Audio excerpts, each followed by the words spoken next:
Yo! Video games. What up, dudes? Matt here with YoVideogames with a very different type of video for you all, but it's kind of one you probably saw coming if you know me and you know kind of my history with the series going into this, and that is, of course, we're talking about the new Tiny Toons Looniversity TV show, which just aired on TV and is now on HBO Max, or just Max as you call it. I'm going to keep calling it HBO Max. That's not confuse the heck out of you guys there listening, but anyways, as you can probably tell, I'm not going to be using footage from the new show, as that would nuke this video from orbit. Probably wouldn't even be allowed to publish it, let alone, for any other reason. So we're going to have good old footage of the Super NES game and me during my lockdown phase with my Winter Soldier hair. So enjoy this brief review of Tiny Toons Looniversity, at least the first 10 episodes they've released, while watching Buster Bust Loose on the Super NES during my fat Winter Soldier phase. So anyways, getting all that out of the way, so what is, briefly going over Tiny Toons Looniversity is a reboot of Tiny Toon Adventures, which I'm sure most of you probably know if you're watching this video. The series was created in 1990 under the direct supervision of Steven Spielberg. The genesis of the idea came actually from within Warner Brothers about 3 years prior to this series airing. Initially, they wanted to do a feature film, and they were going to do about young Looney Tunes characters, as was the style at the time, with Tom and Jerry kids and young Yogi Bear, and there were various other young versions of characters. But then as ideas and things got along and Spielberg got involved or brought into it, they wanted to create their own characters and create their own, put their own unique stamp on stuff. And then it changed. It went from being, a movie, initially the idea, to being a TV series. So the initial series was mostly done under the supervision of Tom Ruegger and Gene McCurdy, and written a lot by Wayne Katz. I don't know how you pronounce your name. I'm sorry, Wayne, if you're out there listening.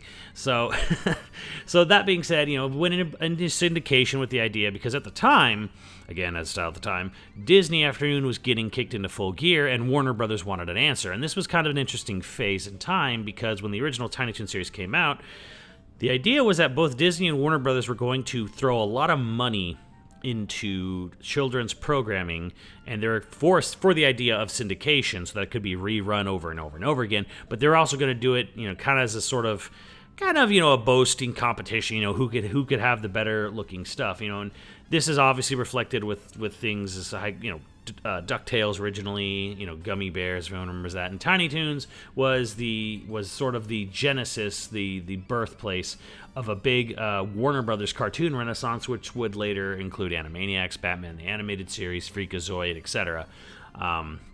So it's interesting in a way that we're doing this, where Animaniacs a couple of years ago got a sequel series, where this one is coming after Animaniacs, so it's in reverse now, but this is a complete and utter reboot. Just to get all that out of the way, that was the original series. The new series is headed up by a completely different crew of people. The showrunner is Aaron Gibson for this reboot, and there were I forget, there were other people involved as well. Sam Register and whatever. And so right off the bat, just to get out of the way, there's really none of the original producers, writers from the original series here. Like, Tom Ruegger was not involved. Sherry Stone was not involved. So you're getting a completely different background of people doing the reboot here. And what's probably obvious, I guess, with the reboot here is that it's specifically centered around Acme Looniversity. Now, enough about the boring mumbo-jumbo about the production inside, behind the scenes of it. The original series took place in what was called Acme Acres, which was like a large island, and it had multiple various locations, and the general plot of it is that in the center of Acme Acres was Acme Looniversity, where the teaching staff been getting left since 1933. The main characters would attend classes there, who were taught by the original Looney Tunes, but that was just one segment of the original show. You could have all kinds of things, because there was a large forest area, there was a city, there was Montana Max's estate, there was Wacky Land, there was a various other places and things in Acme Acres, and they were very much not confined to just the school setting in the original series. And in this one, it's all about the school setting. It's all 100% about it. So this is about Buster and Babs going, initially going to the university at the start of semester, getting their dorm rooms, and then basically making new friends and basically getting into college hijinks from there. And obviously the big elephant in the room is that Buster and Babs are no longer a couple. They are now twins in this series.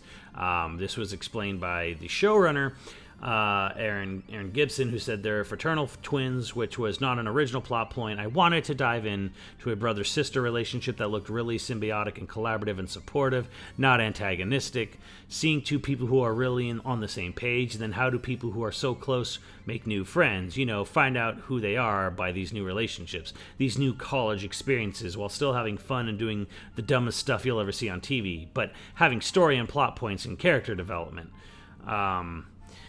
And here's the thing. I just kind of want to get this out of the way for everyone, right off the bat. I'm a huge mega fan of the original. It was my favorite show growing up when I was a wee lad. I absolutely love and adore the original series. Love it. And I know way too much about it. I know way too much about the original series. I can remember I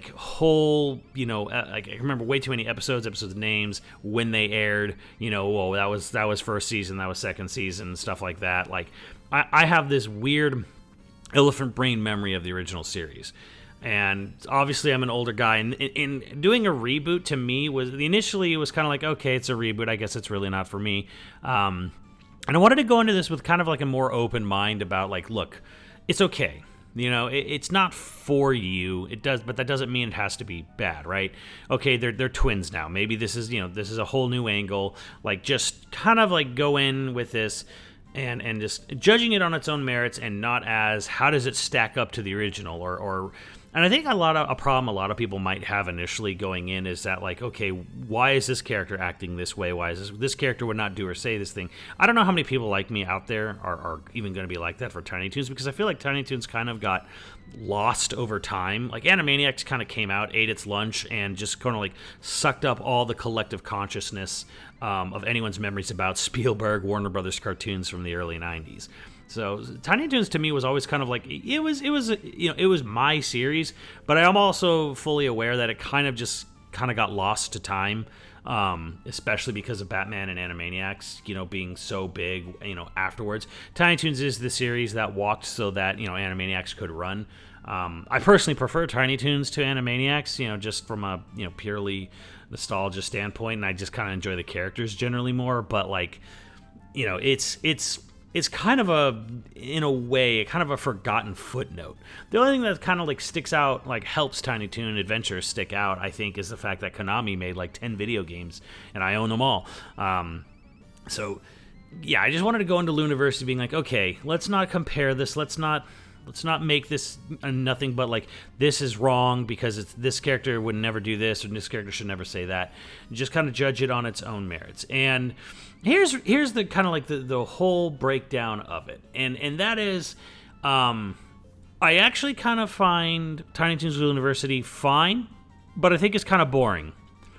And that's kind of my real main takeaway here is it's not about, oh, well, the jokes were so much funnier in the old days. These jokes are not funny. I think Tiny Toons Looniversity, about 20% of the jokes hit. 80% of the time, it's usually mostly just it's either trying too hard or it's really relying very hard on meme reaction faces.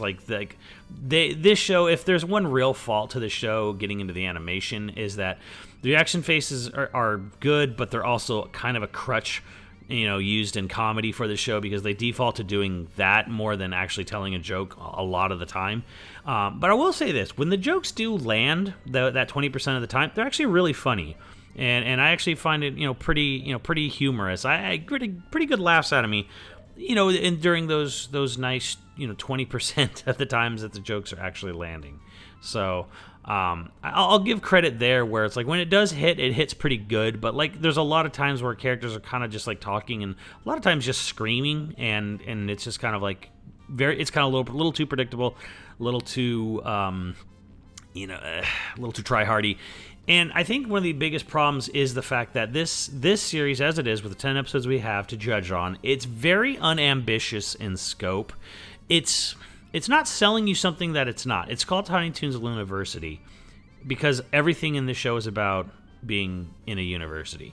And like the first episode is like, okay, this episode's about, settling into your dorm room. One episode will be about, running a school newspaper. I don't know how or why that's even a thing anymore. Another episode will be about like, we got to save our favorite coffee hangout shop for all the university kids.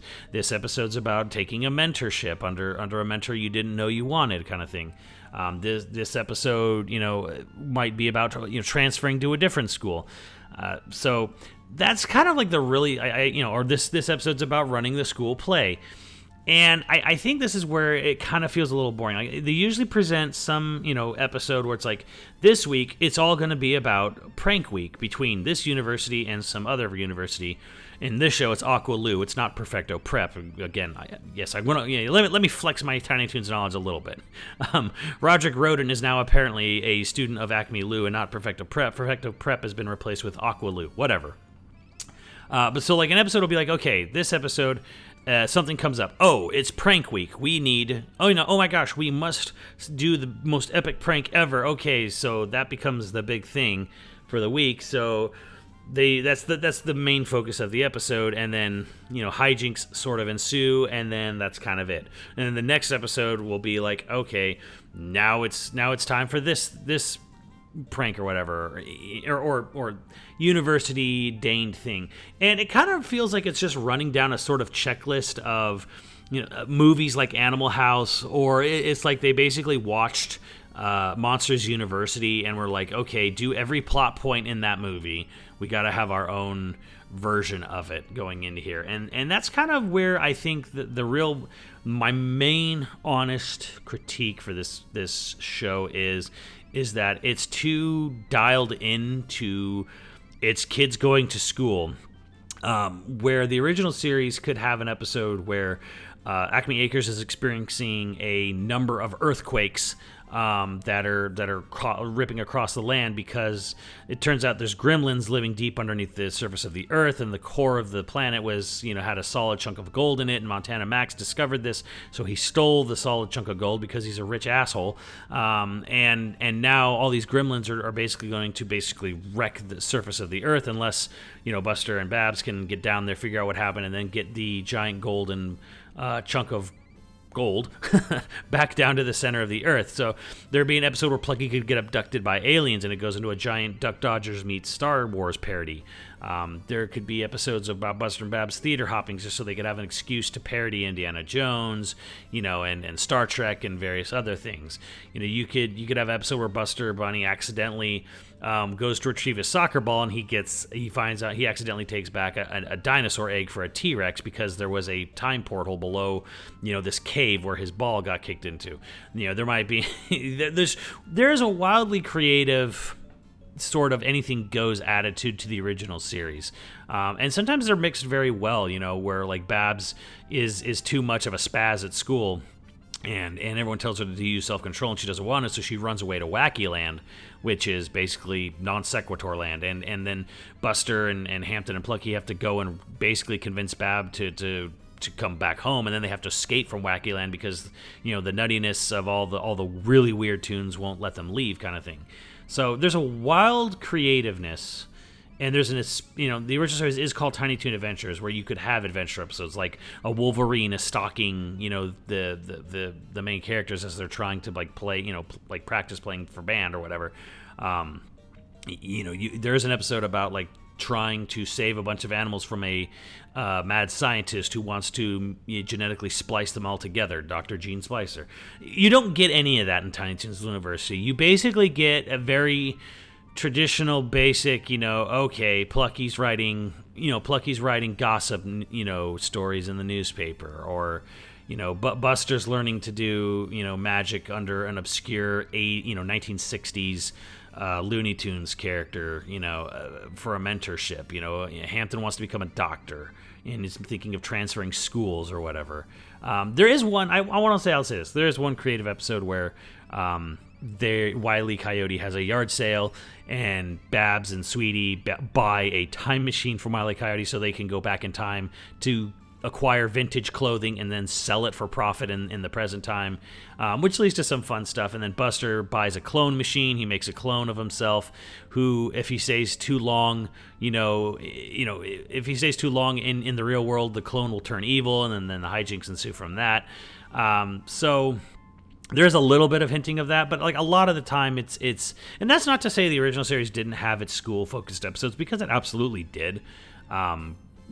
But it seems right now with this one, it's very much just kids go to school. We have a sort of, loony twist on a very, traditional school setting, dilemma, and then they basically go over it, solve it, and then it's done.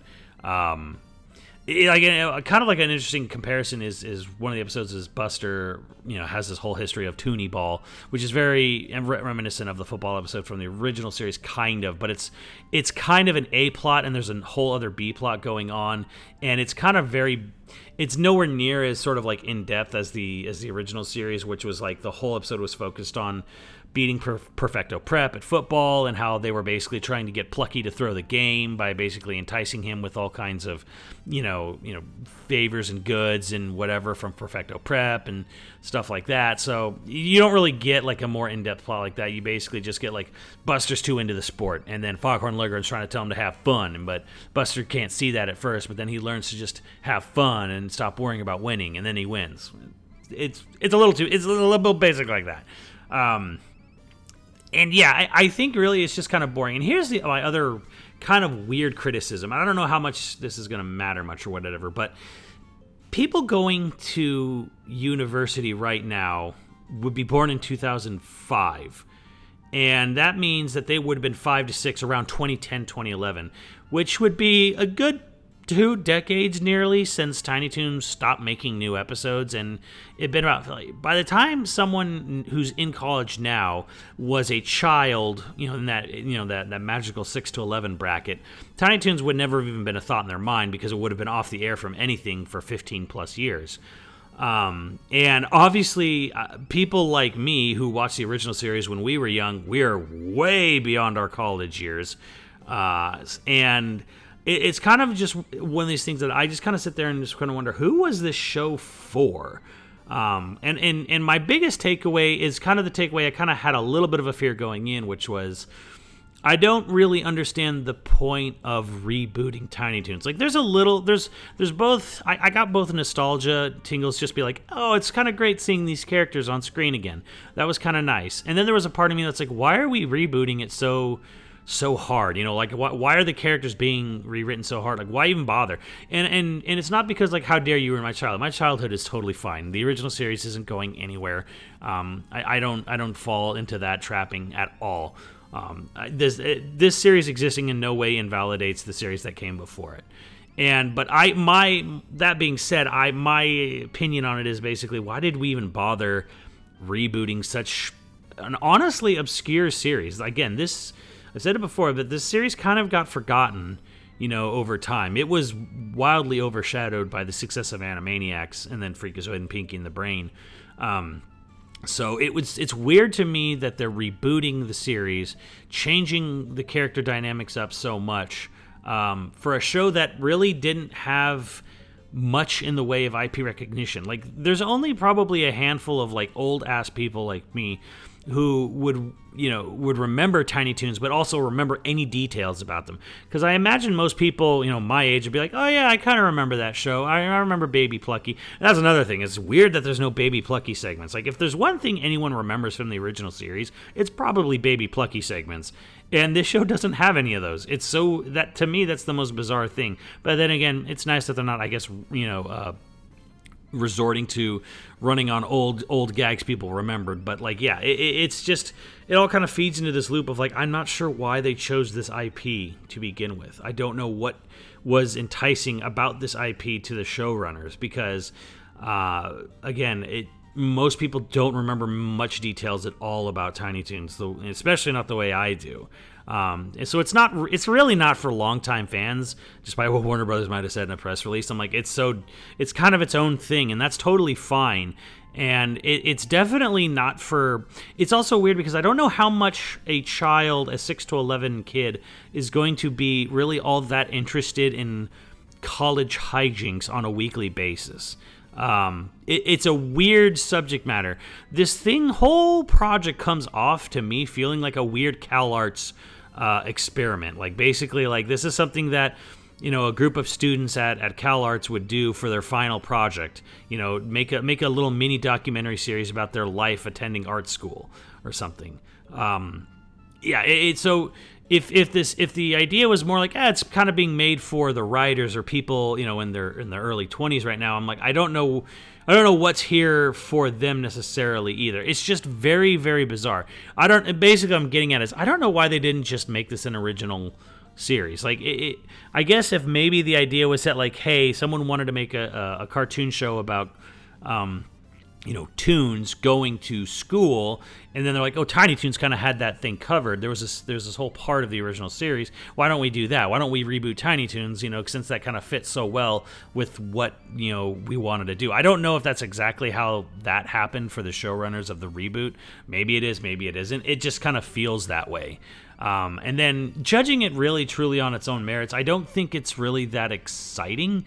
It's just kind of like plays out kind of exactly as you think it will. So in that, getting into that, like, that goes into, how is the animation? And it's fine. I think Snipple is the name of the animation studio doing it. Obviously, it's nowhere near as good as, say, the Tokyo Movie Shinza episode of the original series, and they did the movie, and they did some of the episodes. I will say this, like, at least the animation is consistently better than any episode that Kennedy Cartoons made from the original series. Kennedy is basically like, the bastard stepchild of all the different animation studios that did classic Tiny Toon Adventures. They were the worst by far. They got dropped after the first season, and then there'd be plenty of moments in the original series in season 1 where you would actually see the animation style change, like, scene to scene, because apparently Kennedy did such a poor job that they would actually have another animation studio come in and redo scenes that they were supposed to do for an episode of theirs. And yeah, it's a disaster. And anytime you see a Kennedy cartoon animated Tiny Toons, because it looks like crap, especially compared to all the other episodes. So at least I can say that it's more consistent. Like, it is definitely more consistent, but it definitely never reaches the highs of the animation quality of the original series, especially the TMS animated episodes, which obviously super high bar. And it's an almost unfair comparison, because here's the thing: the original cartoon series was done with an extremely high budget, about $25 million initially. They used 2.5 times the cell count for an episode of Tiny Toons as a regular show. Like, a regular cartoon back in the early 90s would have about 10,000 cells per episode, and Tiny Toons would use 25,000. So, and there was a lot of money being pumped into the original series. Spielberg also caused a panic because he was like, I want the original series to be orchestrated.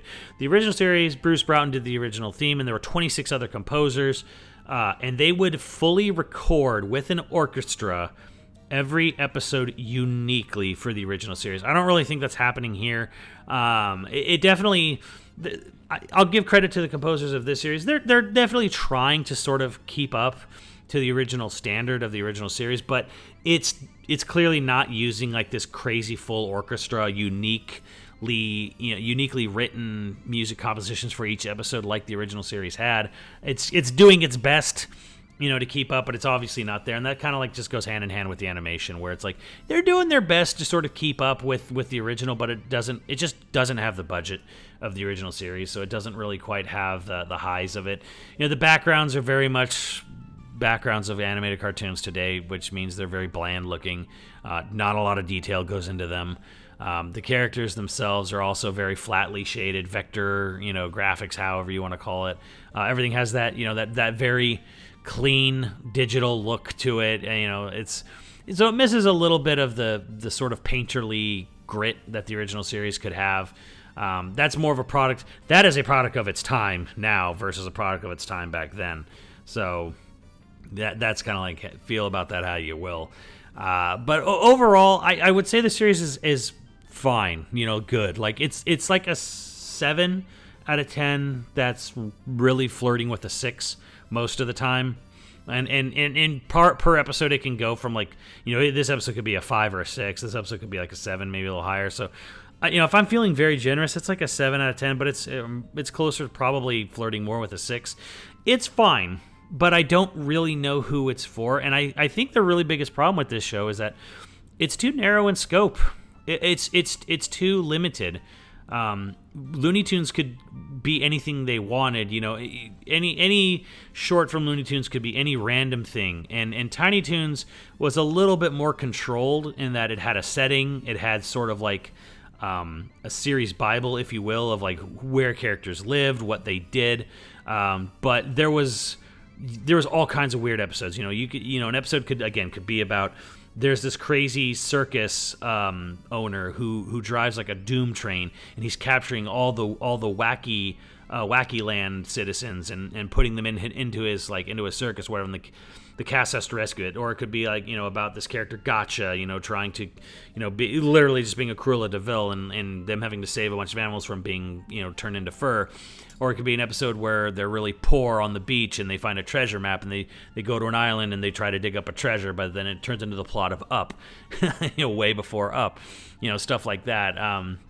There's a much more creativeness to the original series that I think is really missing here, and I think that's kind of just the problem by calling it Tiny Toons Looniversity, setting it in the Looniversity setting, and the showrunners seem very not adamant, but just they're very excited or just headstrong about like, I'm making a show about cartoons that do cartoon things, and learning to live and make friends at a university. And I'm like, I don't know why any kid would care about that, because moving into a dorm and doing hijinks, or trying to save a coffee shop is not really something a child in the 6 to 11 range is going to care about. And then us older fans are like well beyond that period in life. So it's like, again, this seems like, it's like a personal show, which I think shows should be personal and have a personal creator's touch on them. I just don't know why we bothered with this IP. It's so far beyond, memory for most people, and it's so limited in its idea of, you're basically making Monsters U with Looney Tunes, and I guess that's fine, but it's just too predictable, and it's just a little too boring. But it's not terrible. It's not ruining anyone's childhood. It's not sacrilegious. It's just, it is what it is. It's a show about cartoons, going to college, and has almost nothing to do with the original series. Characters are completely rewritten, and you treat it as it is. Like, you go in this knowing nothing about Tiny Toons, which most people probably are going to go into this show knowing nothing about the old Tiny Toons. And I think you'll be like, it's fine. And I think if you're like me, a super diehard fan of the original, remember way too much stuff, you'll go and think, it's fine, but it's not the original. And then kids, I think, are probably just going to be bored by it for the most part. They'll be mildly entertained.